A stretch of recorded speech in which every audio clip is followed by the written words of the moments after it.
வணக்கம். தற்சமயம் வட இந்தியாவில் பிரயாகங்கிற இடத்துல 45 கோடி மக்கள் புனித நீராடுதல் பண்ணிட்டு இருக்காங்க. நம்ம அதை கலந்துக்கல முடியல அப்படின்னு நீங்க வருத்தப்படுறீங்கன்னா கவலைப்படாதீங்க, இந்த காணொலியை பாருங்க. கதிரவனை வியாழக்கோளானது 12 ஆண்டுகளுக்கு ஒரு முறை சுற்றி வருகிறது.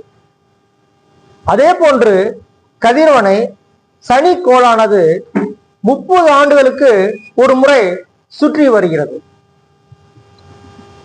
வட துருவ நட்சத்திரத்தை சப்தரிசி மண்டலம் அல்லது கலப்பை விண்மீன் தொகுப்பு என்ற தொகுப்பானது 36 ஆண்டுகளுக்கு ஒரு முறை சுற்றி வருகிறது. இதைத்தான் கந்த சஷ்டி கவசத்தில் 36 முறை ஓதியே என்ற சொற்றொடர் இடம்பெற காரணமாக அமைகிறது. தஞ்சை பெரிய கோயிலுடைய உயரம் 216 அடி.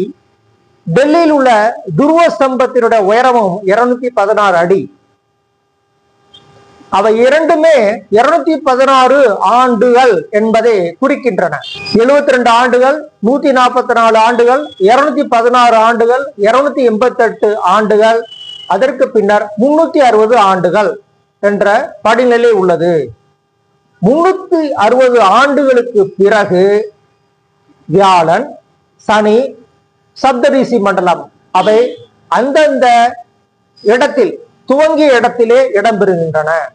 அப்பொழுது வியாழக்கோளானது 30 முறையும், சனி கோளானது 12 முறையும், சப்தரிசி மண்டலமானது 10 முறையும் சுற்றி இருக்கும்.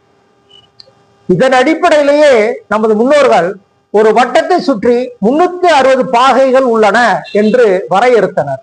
அதைத்தான் நவீன அறிவியலும் பயன்படுத்தி கொண்டு வருகிறது. இதுவே கும்பமேளா 144 ரகசியமாகும். வெல்க தமிழ்.